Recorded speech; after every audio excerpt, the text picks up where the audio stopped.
Viewers అందరికీ నమస్కారం. So ఇప్పుడు మనం ఈ సింగిల్ ఏరియా కేసులో లోడ్ ఫ్రీక్వెన్సీ కంట్రోల్ ఎలా ఉంటుంది అనేది చూస్తున్నాం. సో ఏమీ లేదు, సింగిల్ ఏరియా అంటే మనం చక్కగా ఒక పర్టికులర్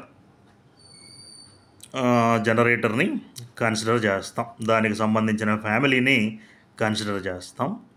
సో దీనికోసం ఏమంటాడంటే ఒక ఏరియాని తీసుకోమంటాడు.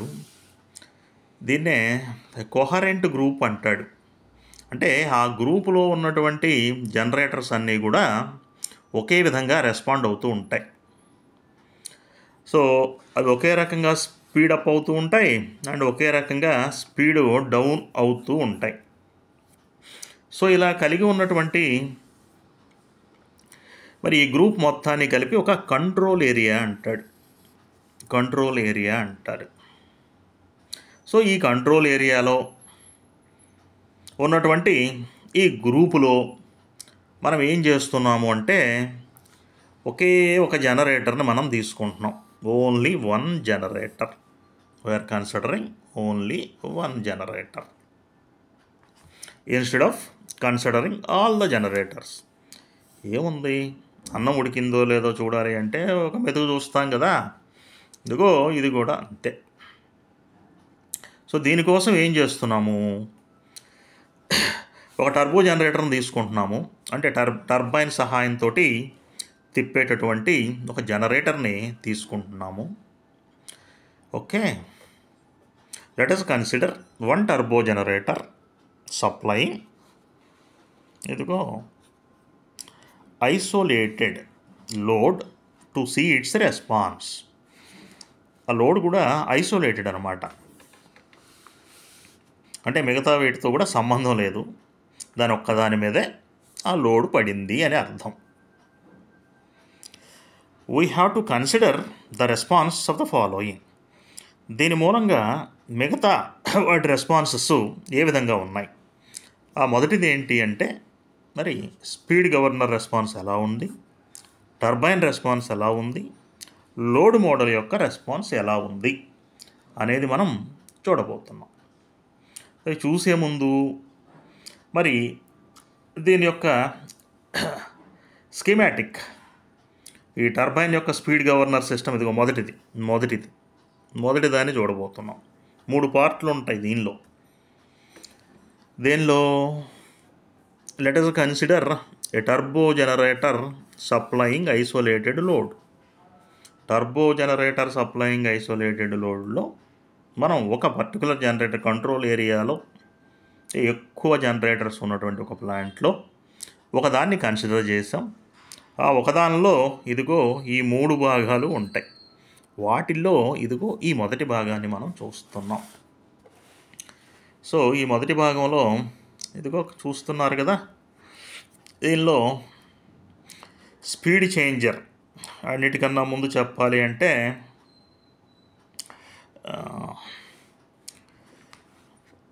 స్పీడ్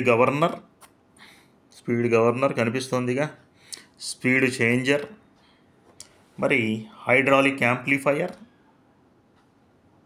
ఓకే, ఇదిగో లింకేజ్ మెకానిజం అంటాం దీన్ని. లింక్ కనిపిస్తుంది కదా, ABCDE, లింకేజ్ మెకానిజం.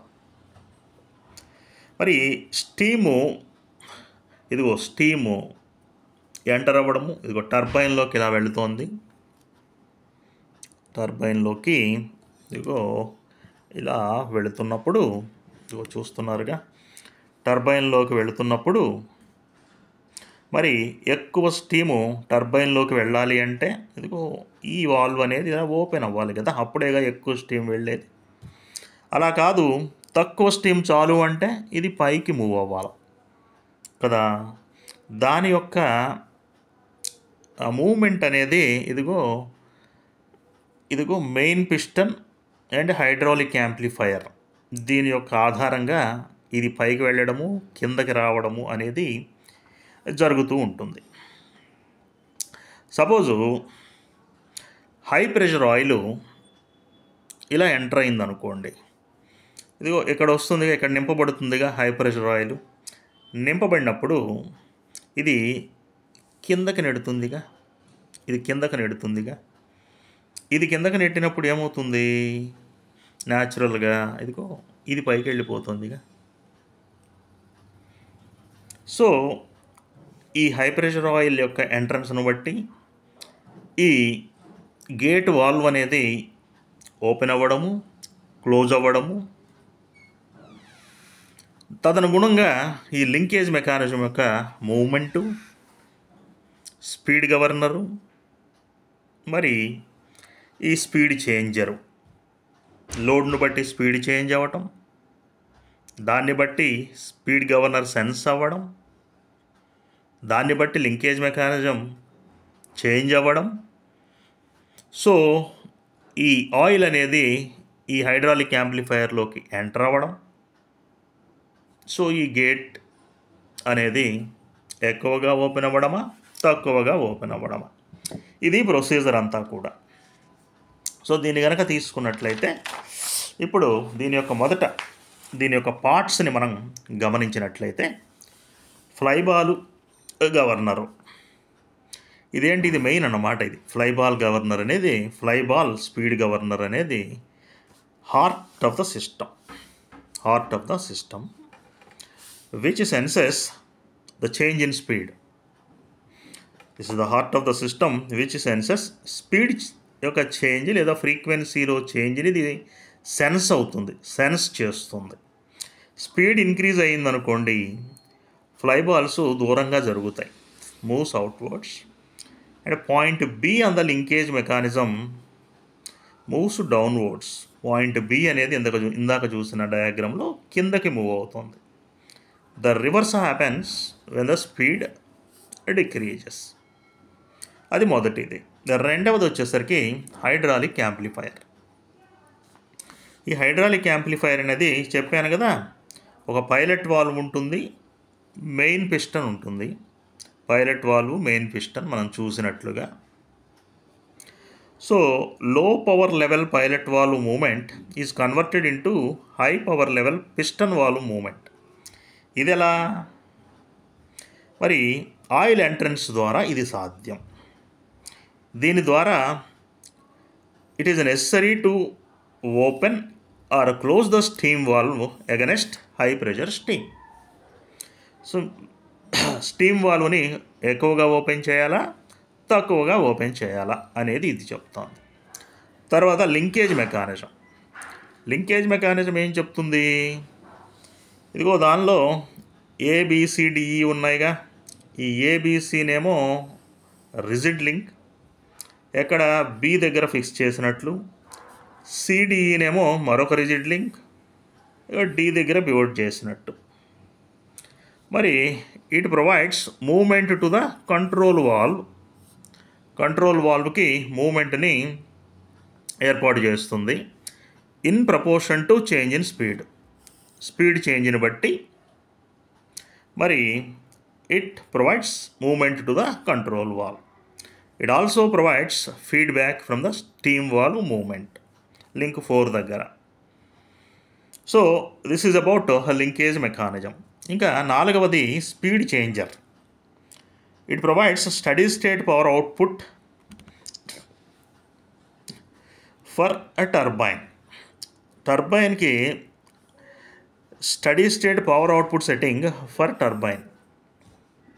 మరి స్పీడ్ చేంజెస్ని బట్టి పవర్ అవుట్పుట్ ఎంత ఉండాలి అనేది ఈ స్పీడ్ చేంజర్ చెప్తుంది. సో దీన్ని ఎలా ఇది జరుగుతుంది అంటే, ఈ డౌన్వర్డ్ మూమెంట్ ఉందనుకోండి, డయాగ్రామ్లో చూపించినట్లుగా ఈ downward moment of the speed changer అనేది ఇదిగో అప్పర్ పైలట్ వాల్వ్ని ఓపెన్ చేస్తుంది. కాబట్టి మోర్ స్టీమ్ అనేది ఎంటర్ అవుతుంది. కాబట్టి మోర్ స్టడీ అవుట్పుట్ అనేది వస్తుంది. మరి ఇదే పద్ధతిలో రివర్స్ జరుగుతుంది ఎప్పుడు అప్వర్డ్ మూమెంట్ అనేది జరిగినప్పుడు. సో ఈ సీక్వెన్స్ అన్నిటినీ కూడా మనం ఒకసారి ఎనలైజ్ చేసుకున్నప్పుడు మరి టర్బైన్ స్పీడ్ గవర్నింగ్ సిస్టమ్ అనేది మనకి క్లియర్గా ఈ నాలుగిటిని ఒకదానికొకటి అనుసంధానం చేసుకున్నప్పుడు ఇదిగో ఈ డయాగ్రామ్లో చూపించినట్లుగా ఇవన్నీ కూడా ఒక సీక్వెన్స్లో ఎలా అనేది మనకి తెలిసిపోతుంది.